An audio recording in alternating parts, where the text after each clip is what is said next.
자, 오늘 이제 우리는 주님의 부활 앞에 와서 있습니다. 오늘 또 센스 있게 또 페이스 찬양대에서 부활에 관한 찬양을 하나님께 올렸네요.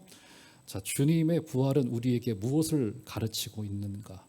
솔직히 주님의 부활이 우리에게서 좀 거리가 멀게 느껴집니다. 솔직히 그래요. 왜냐하면 일단 먼저 오늘 이제 본문에 보면은 무덤문이 열려지고 주님께서 부활하셨습니다. 주님께서 부활의 권능을 가지고 부활의 그 능력으로 죽음의 권세를 깨뜨리고 무덤문을 열고 주님께서 일어나셨어요. 여러분 이거 믿으시기를 바랍니다. 주님은 부활의 능력을 가지고 계신 분이세요. 자, 그러면 우리에게는 부활이 주로 어떤 의미일까요? 우리는 언젠가 주님을 따라서 우리가 이 땅에서 우리의 생을 다하고 난 뒤에 무덤에 들어갔을 때 주님이 다시 오실 그날에 우리도 일어나게 될 것입니다. 여러분 이거 믿으시기를 바랍니다.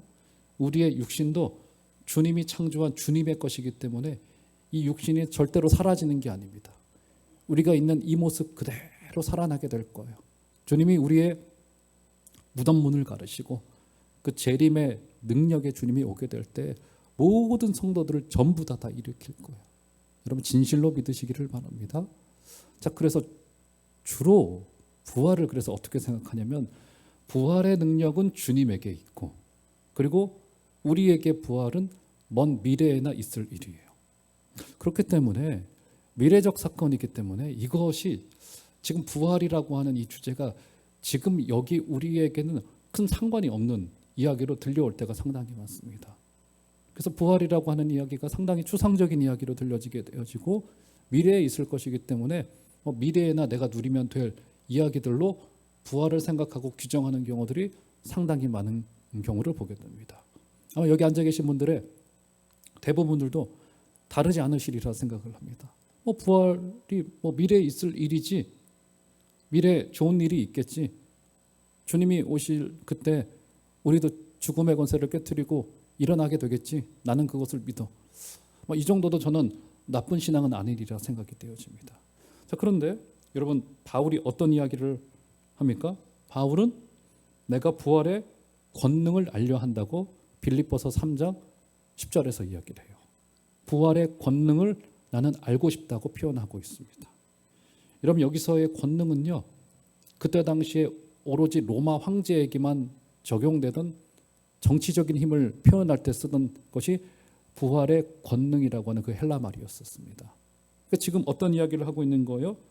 그 권력이라고 하는 것은 그러니까 부활의 권력이라고 표현하면 좀 더 좋아요. 말이 어감이 좀 이상하긴 한데 부활의 정치 권력, 부활의 권력. 사도 바울은 부활이 지금 여기 우리 성도들을 사로잡고 있는 권세라고 하는 사실을 알려주기 위해서 저 부활의 청와대의 능력 이런 식으로 지금 표현을 해놓은 거예요.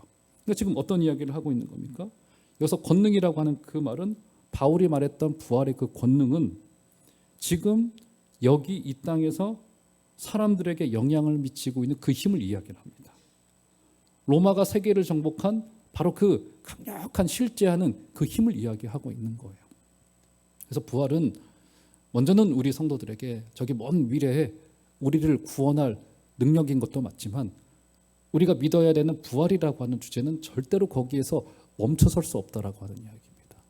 부활의 권능, 부활의 권력, 부활의 이 능력은 지금 여기에 우리 가운데 역사하는 힘이라고 하는 거예요. 그래서 부활을 먼 미래에만 있을 사건이 아니라 그래서 오늘 읽었던 이 본문을 가지고 이 본문이 우리에게 가르치고 있는 바 부활이 우리에게 주고 있는 정말로 중대한 메시지가 무엇인지를 한번 살펴보면서 이 부활이 우리 교회에게 주고 있는 굉장히 중대한 가르침들, 또 지금 우리의 삶 가운데 영향을 미칠 수밖에 없는 이 부활의 권능이 무엇일지를 한번 오늘 말씀을 통하여서 찬찬히 한번 살펴보면서 은혜를 나누시는 우리 모두가 되었으면 좋겠습니다. 자, 부활의 현장입니다. 자, 부활의 현장을 찾아온 부활의 첫 증언자들이 여기 이제 기록되어져 있네요. 자, 본문 1절 가보시면 그들의 이름을 좀 일부러 여기에 좀 기록을 좀 해놓고 있습니다. 한번 보실까요? 자, 1절 한번. 자, 오랜만에 우리 페이스 찬양대께서 우리 1절 한번 저와 같이 한번 읽어주실까요? 읽겠습니다. 시작. 안식일이 지남에 막달라 마리아와 야고보의 어머니 마리아와 또 살로메가 거기 예수께 바르기 위하여 향품을 사다 두었다가 지금 장례를 준비하는 절차 중에 장례가 끝나고 난 뒤에 존경하는 분에게 향품을 바르는 그 절차가 그들의 장례 문화 속에 있었습니다. 그것을 지금 누가 합니까? 여기 이름들이 등장하고 있죠. 첫 번째 누구죠? 막달라 마리아, 야고보의 어머니 마리아, 또 살로메라고 하는 여성이 여기 등장하고 있어요. 여러분, 우리가 이것을 그냥 흔히 보고 넘어갈 그 구절이 아닙니다. 여러분, 여기 주목하여 보실 것이 좀 있어요. 이런 부활이라고 하는 이 사건은 전 세계의 운명을 바꾼, 역사의 운명을 바꾼 어마어마한 사건인 거잖아요. 그렇죠, 여러분? 기독교의 핵심 교리이면서 동시에 인류의 모든 역사를 다 뒤바꿔버린 이 어마어마한 사건이 이 부활이라고 하는 사건입니다. 자, 그런데 여기에 첫 목격자들이 누구로 등장하고 있습니까? 막달라 마리아와 야고보의 어머니 마리아와 살로메, 전부 다 누구로 구성되어져 있어요? 여성들로 구성되어져 있어요. 여성들로 구성되어져 있습니다. 아니, 왜 예수님은, 왜 우리 하나님께서는 이 어마어마한 복된 소식의 첫 목격자로 여성들을 선택하셨던 것일까? 특별히 여러분 요한복음 20장 1절을 보시면 막달라 마리아가 좀 이렇게 소개되어지고 있어요. 요한복음 20장 1절을 보시면 이런 이야기가 등장합니다. 안식 후 첫날 일찍이 아직 어두울 때 막달라 마리아가 무덤에 와서 돌이 무덤에서 옮겨진 것을 보고, 요한복음은 첫 증언자로 누구를 콕 집어서 지금 우리에게 소개하고 있냐면 누구를 소개하고 있습니까? 막달라 마리아가 주님의 부활을 보고 증언하는데 결정적인 인물이었던 것으로 요한복음 20장은 우리에게 소개하고 있습니다. 그러니까 여기서 뭔가 막달라 마리아가 오늘 이 순서상으로도 첫 번째 등장한 것을 보았을 때 주님의 무덤가를 지키고 있었던 결정적인 여인이었다라고 볼 수 있는 거예요. 그렇죠? 이렇게 굉장한 소식을 전하기에 지금 당시의 여성이라고 하는 위치는 그렇게 적절한 위치가 아니었었습니다. 여기 여성분들이 모든 교회들이 지금 현재 여성분들이 좀 더 많으시잖아요.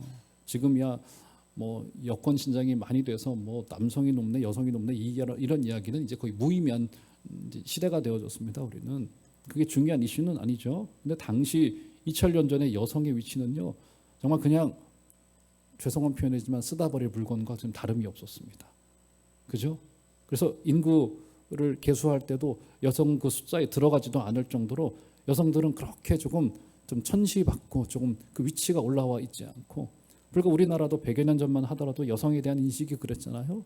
근데 그 2000년 전에 그 보수적인 사회 속에서 여성의 위치라고 하는 것은 그 재판정의 증인으로 설 수 없는 것이 당시의 여성들이었습니다. 여성분들께 굉장히 죄송한 이야기지만 그때 당시가 그랬어요. 그런데 그 중에서도 막달라 마리아 평생을 고단하고 처절하게 살아왔던 한 여인을 부활의 첫 증인으로 선택하셨습니다.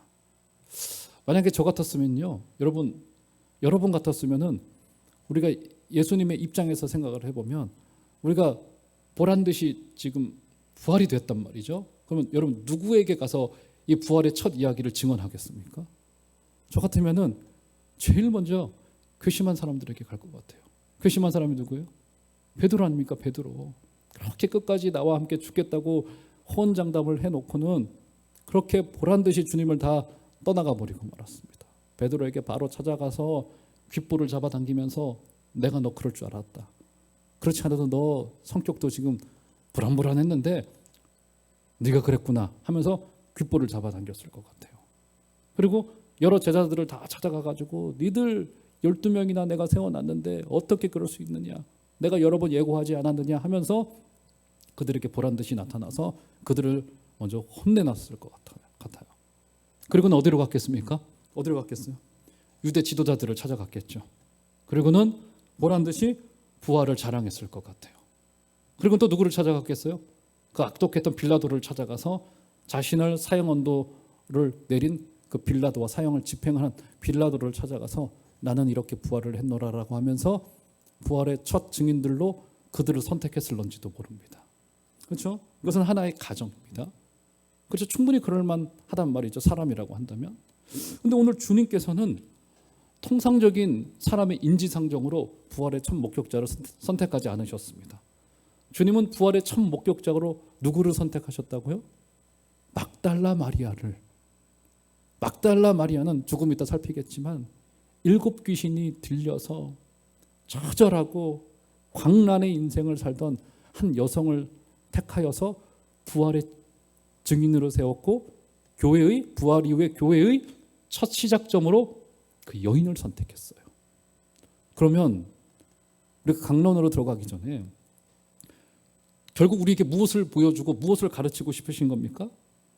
하나님 나라의 역사는 인간이 가지고 있는 조건을 통하여 절대로 일하지 않는다라고 하는 사실을 우리에게 말해주고 있는 거예요. 여러분 소위 빅피쉬 그런 이야기를 하죠. 큰 물고기가 하나가 교회에 들어오면은 교회가 좋아지고 교회가 잘 될 거라고 생각을 해요. 그런 사람들이 실제로 있더라고요. 큰 물고기 하나가 들어와서 그분이 큰 손으로 뭔가도 좀 하고 하면은 교회의 역사가 달라지고, 여러분 만약에 그 교회가 한 사람 때문에 잘 되기도 하고 못하기도 한다면 그것은 교회가 아니에요. 맞죠 여러분? 교회는 누가 운영해 가시는 겁니까? 교회는 오직 우리 하나님께서 성령의 역사를 통하여 운영해 가시는 거라고요. 기독교의 큰 역사의 물줄기만 조금만 읽어본다 하더라도 여러분 어떻습니까? 교회는 역사의 전면에 이름을 기록한 사람들은 있지만 그 사람들이 교회를 이끌어갔던 것이 실제로는 아니에요. 그 밑에서 이름도 없이 빛도 없이 끊임없이 기도하면서 말씀 앞에 서고 때로는 이름 없이 순교를 당하기도 하고 인생의 전체를 드렸던 수많은 사람들의 헌신을 통하여서 교회가 물론 하나님이 주도해 가시는 거지만 제가 드리고 싶은 말씀은 뭐냐면 한 사람을 통하여서 하나님이 빅피쉬를 통하여서 일하시는 것이 아니라고 하는 거예요. 바울만 하더라도 여러분 그가 얼마나 찬란한 조건을 가지고 있는 사람이었습니까? 근데 그가 뭐라고 고백을 해요? 뭐라고? 내가 가지고 있는 모든 것들을 무엇이라고요? 배설물로 여기노라. 너무 좋게 표현을 했어요. 똥으로 여기노라. 내가 똥오줌으로 여기노라 라고 말하고 그가 고린도후서 5장 17절에 어떻게 고백합니까? 누구든지 그리스도 안에 있으면 새로운 피조물이라. 이전 것은 지나갔으니 보라 무엇이 되었다고요? 새 것이 되었다. 발끝에서부터 머리끝까지 그는 온전히 완전히 새로워지는 경험을 하게 된 거예요. 이것을 성경적인 표현으로 거듭남이라고 중생이라고 말하는 거예요. 그렇기 때문에 사랑하는 성도 여러분, 교회는 경영 논리나 계급 질서로 이루어지는 공간이 절대로 아니라고 하는 사실을 꼭 기억하시는 여러분들 되시기를 주의 이름으로 축원합니다. 그래서요, 교회는 한 가지의 평등 법칙이 존재합니다. 평등의 법칙이 존재해요. 그게 뭔지 아세요, 여러분? 한 가지 평등 법칙이 있습니다. 이 교회 안에서는 모두가 다 저도 그렇고 직분을 떠나서 전부 다 비기는 공간이에요. 무엇으로요? 서로 죄인으로 만나서 다 비기는 공간, 다 제로가 되는 공간인 겁니다. 서로를 바라볼 때 저 사람에게도 주님의 용서의 은혜가 필요한 분들이지, 저 사람도 하나님의 은혜가 꼭 필요한 분들이지라고는 이 인식이 열어질 때 비로소 진짜 사랑이 시작되어지더라고요. 사랑은요, 섬김은요, 사람을 바라볼 때 우리가 느끼는 것은요, 우리의 감정으로 그 사람을 섬기는 것이 아닙니다. 절대로. 우리의 감정은 요동쳐요. 어제 좋았다가 오늘 싫을 수도 있고요. 우리는 사람을 그런 식으로 사랑할 수 없어요. 저분에게도 하나님의 은혜가. 왜요? 죄인으로 비기기 때문에. 사랑하는 여러분, 저와 여러분의 인식 세계 속에 십자가를 거쳐서 사람들을 바라볼 수 있게 되어지시는, 그게 뭡니까? 다 죄인으로 비기는 공동체가 바로 이 교회라고 하는 공동체이고, 우리 모두가 다 용서의 은혜가 필요한 죄인이라고 하는 사실을 인정하게 되시는 복된 은혜가 다 있으시기를 주의 이름으로 축원합니다. 그래서 막달라 마리아를 주님께서 부활의 첫 증인으로 선택하시더라는 겁니다. 자, 그러면 한 발자국 더 들어가서 이 막달라 마리아가 어떤 여인이었기에 도대체 주님께서 이 여인을 부활의 첫 증인으로 선택하셨던 것일까? 자, 누가복음 8장 1절과 2절을 좀 올려줘 보시면, 자, 막달라 마리아를 이렇게 소개하고 있습니다. 그 후에 예수께서 각 성과 마을에 두루 다니시며 하나님의 나라를 선포하시며 그 복음을 전하실새 12 제자가 함께 하였고 또한 악귀를 쫓아내심과 병 고침을 받은 어떤 여자들 곧 7 귀신이 나간 자 막달라인이라 하는 마리아와, 자 이렇게 되어져 있어요. 자 그대로 올려져 보시면, 자 1절과 2절을 보시면, 자 1절을 보시면은 예수께서 각 성과 마을에 두루 다니시며 하나님의 나라를 선포하십니다. 그리고 복음을 전하실 때 12 제자들을 주도하여서 지금 주님께서 복음을 전하시는데, 이게 슬쩍 누가 함께 하고 있습니까? 막달라 마리아도 12명의 제자들과 함께 복음을 전하는 중에 함께 있었던 것이 누가복음 8장 2절에 지금 기록되어져 있네요. 그런데 이 여인의 전력이 여기서 기록되어져 있죠. 그 중간 2절의 중반절 보면은 어떤 여자들 곧 7 귀신이 나간 자 막달라인이라 하는 마리아와, 이 여인의 전력 중에 무엇이 있습니까, 여러분? 귀신 들렸었던 여자였었어요. 그 귀신도 지금 몇 마리의 귀신이었어요? 7마리의 귀신이 지금 여인을 꽉 사로잡고 있어서, 여러분 귀신이 하나만 들려도 굉장히 처절한 인생인데 7 귀신이 들렸다. 물론 7 귀신이 실제로 7마리였는지 아니면 성경적인 표현으로 7이라고 하는 숫자가 완전 수잖아요. 그러니까 완전히 지금 이 여인이 이 귀신에게 완전히 붙들려 있었다라고 하는 의미로서의 7 귀신일 수도 있겠습니다만, 어쨌든 여인은 귀신 들려서 처절하게 인생을 살아가던 여인이었습니다. 얼마나 이 어두움의 영에 짓눌려서 광란의 인생을 살았겠어요. 여러분들도 아마 보신 분들이 계실 텐데, 저는 실제로 귀신 들려서 정신이 한 90% 나간, 제가 청년부 시절에 수련회를 갔는데 워낙에 이제 그 가정이 어려웠던 자매가 하나가 있었습니다. 그런데 3박 4일 수련회를 하던 둘째 날 저녁쯤 저녁 집회를, 우리가 연합 수련회를 어디 기도원을 올라가는데 그 자매에게 갑자기 귀신이 들려와가지고 막 이상한 소리를 하고 막 저희들을 막 때리려고 하고 막 뭐 장난이 아니었어요. 저도 그때 당시 좀 은혜가 있다고 기도 좀 하는, 그래도 그런 은혜가 좀 있어서 막 같이 청년들하고 붙들고 기도한, 되지가 않아요. 막 본고처 안에서 막 형제자매들이 모여서 그 자매 붙들고 기도하는데 되지가 않아요. 얼마나 힘도 세고 정신 나가는 소리를 하고 막 정죄하는 이야기를 하고 하는데, 눈빛이 막 한 반쯤은 돌아가지고 하는데 광란의 인생을 살아갈 수밖에 없었습니다. 7 귀신이 들렸었어요. 7 귀신이 들렸었어요. 근데 이 여인이 어느 날 우연찮게 우리 주님을 만나요. 그리고 귀신이 쫓겨져 나갑니다. 그리고 그 영혼 속에 새 영이 부어지기 시작을 해요. 그리고 완전히 새 사람이 되어져서 어떻게 되는 겁니까?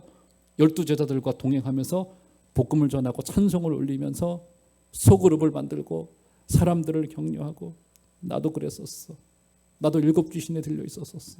당신도 좋아질 거야 라고 하는 간증으로 사람들을 위로하면서 하나님의 나라를 세우고 교회의 기초를 놓는 역할을 여인이 하고 있더라는 겁니다. 지금 결론이 뭡니까? 왜 우리 예수님께서는 부활의 첫 목격자로 막달라인이었던 이 마리아를, 7 귀신 들렸던 이 마리아를 왜 선택한 거예요? 왜요? 이 여인은요, 그 무엇보다도 첫 번째 특징으로서 은혜를 경험한 여인, 은혜 입은 여인이었었어요. 은혜 입은. 세상의 조건이나 실력을 그의 앞에 둘 수 있는 것은 전혀 존재하지 않았었습니다. 그의 감정을 앞에 두지 않았었고요. 그는 오로지 하나님의 은혜를 체험한 자, 구원의 흔적이 그의 영혼에 진하게 남아있었던 분이었습니다.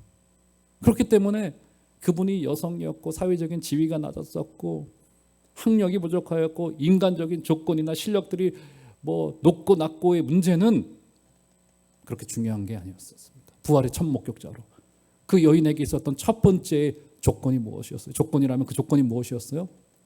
은혜를 경험한 여인.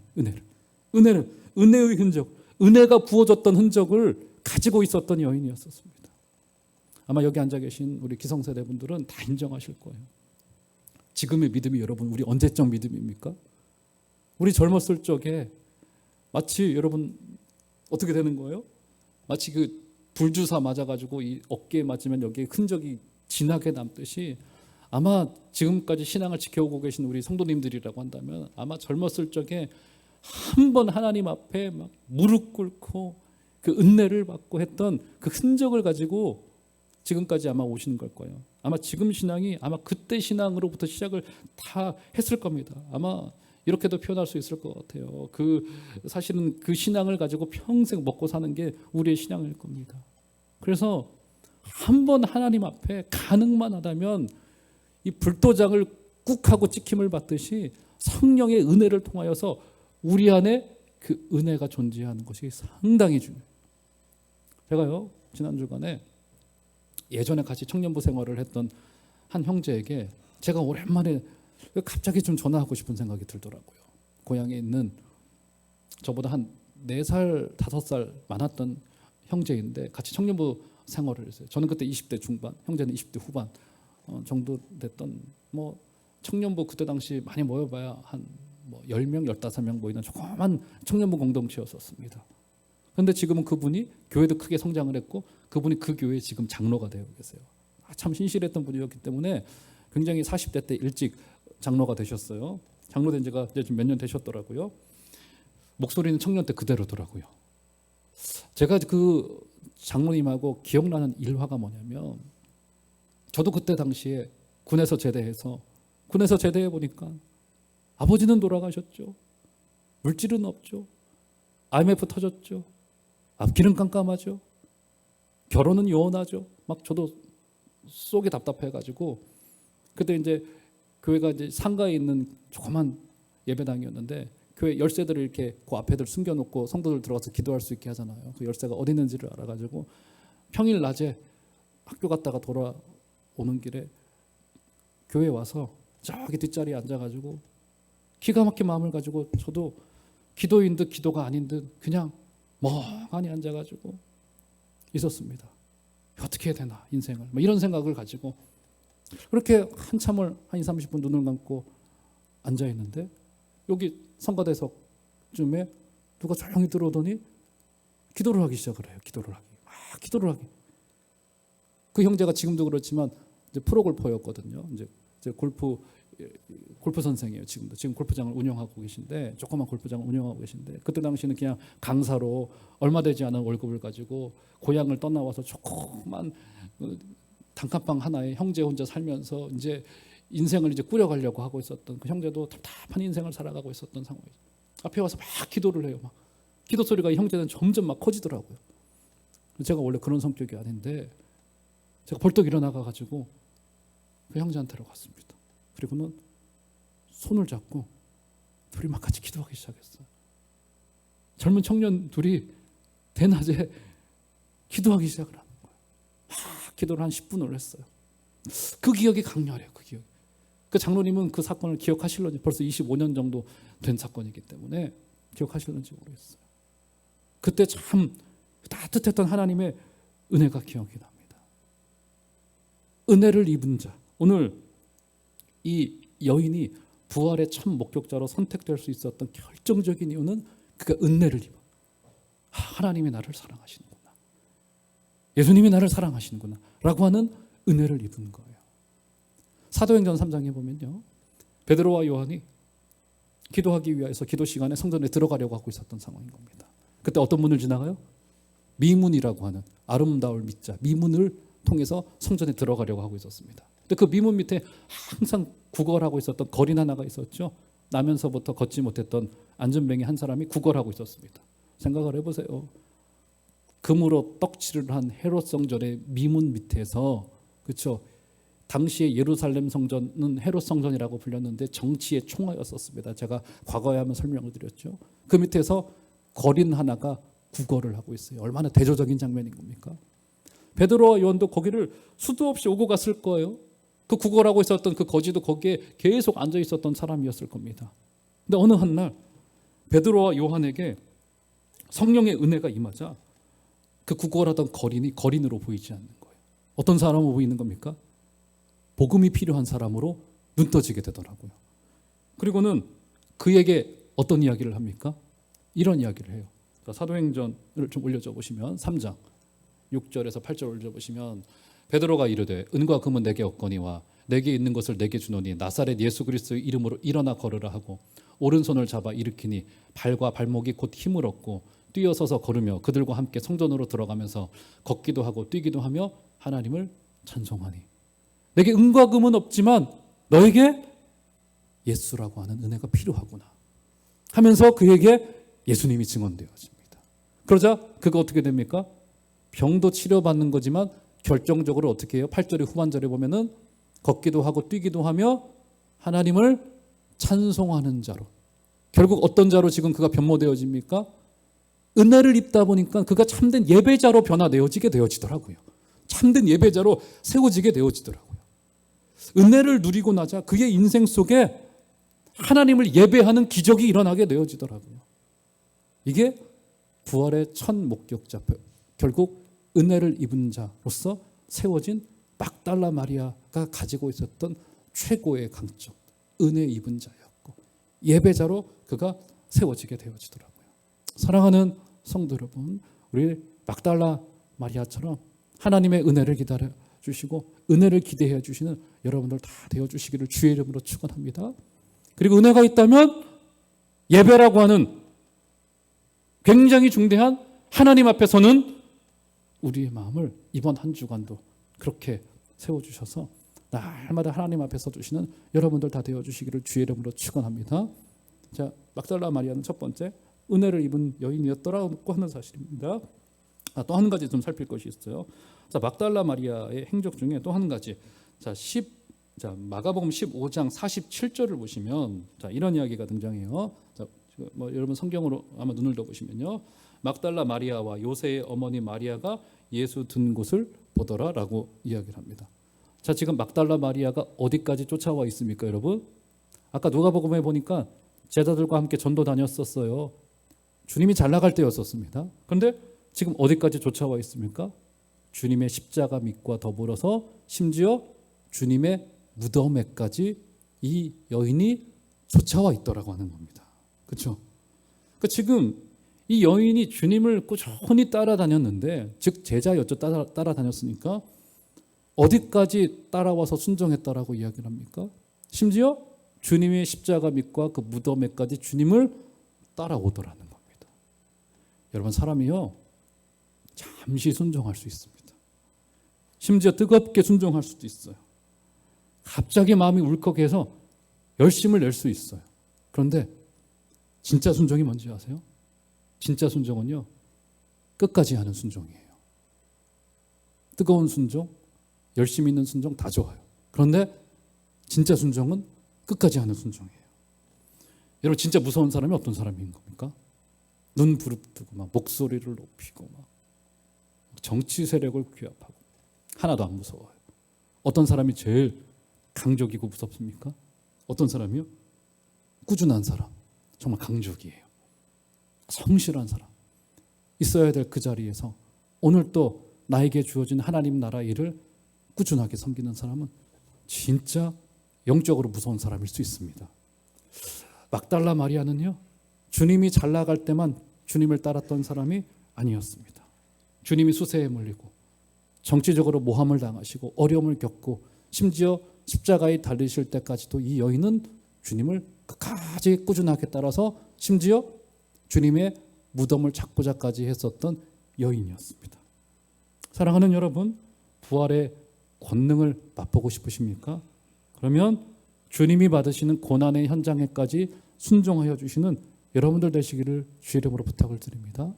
변함없는 인내와 순종을 보여주십시오. 그러면 그런 자에게 부활의 능력이 반드시 허락될 것입니다. 오늘 이 은혜에 붙들려 주시고 이번 한 주간에도 순종을 통하여서 하나님의 나라를 경험하여 주시는 여러분들 다 되어 주시기를 부탁을 드립니다. 그래서 오늘 말씀의 결론으로 자, 이렇게 부활의 능력을 입었던 이 막달라 마리아에게 천사가 나타나서 한 가지의 명령을 줘요. 자, 그것만 보고 오늘 말씀을 마치도록 하시죠. 자, 오늘 본문의 5절부터 7절을 보시면 자, 이런 이야기가 등장합니다. 제가 읽어드릴게요. 무덤에 들어가서 흰옷을 입은 한 청년이 우편에 앉은 것을 보고 놀라매 청년이 이르되 놀라지 말라. 너희가 십자가에 못 박히신 나사렛 예수를 찾는구나. 그가 살아나셨고 여기 계시지 아니하니라. 보라, 그를 두었던 곳이니라. 자, 7절 다 같이 시작. 가서 그의 제자들과 베드로에게 이르기를 예수께서 너희보다 먼저 갈릴리로 가시나니 전에 너희에게 말씀하신 대로 너희가 거기서 배우리라 하라 하는지라 라고 말합니다. 자, 이 천사가 부활의 첫 증인이었던 막달라 마리아에게 주었던 첫 번째의 명령이 어떤 명령이죠, 여러분? 가서 전하라는 겁니다. 다른 제자들에게 가서 부활의 이 기쁜 소식을 전하라는 것. 이 복된 소식을 제자들에게 전하라는, 부활의 은혜를 입은 자 그가 해야 될 첫 번째의 중대한 순종은 뭐냐면 가서 전하는, 가서 전하는. 다른 성경을 보면요, 이 부활의 소식을 전하자 믿는 자도 있고 믿지 않는 자도 있었다고 기록을 해놓고 있습니다. 여러분, 우리가 가서 전할 때 믿고 믿지 않고는 우리의 몫이 아닙니다. 그것을 전혀 두려워하실 필요가 없어요. 전도하려고 하면은 제일 먼저 마음에 찾아오는 생각이 뭐냐면 두려움이에요. 어떤 두려움입니까?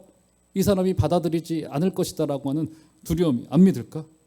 저 사람에게 교회 가자고 하는 것이 한두 번이 아닌데? 라고 하는 생각이 들어집니다. 그것은 우리 생각이고요. 또 그런 생각이 찾아오실 수는 있습니다. 그런데 우리 주님은 그냥 가서 전하라고 말씀하십니다. 믿는가 믿지 않는가는 우리의 영역이 아닙니다. 심지어 우리의 두려움도 그렇게 중요한 문제는 아니에요. 그저 가서 두려움을 가지고 있었던 이 여인에게도 가서 전하라고 하는 명령이 주어졌을 뿐이고 여인은 그대로 순종하여서 부활의 복된 소식을 전하였어요. 사랑하는 성도 여러분, 가서 전하십시다. 가서 우리 교우들에게도 말씀하셔야 됩니다. 어떤 말씀하셔야 됩니까? 이제 예배당에 오자고 말씀하셔야 됩니다.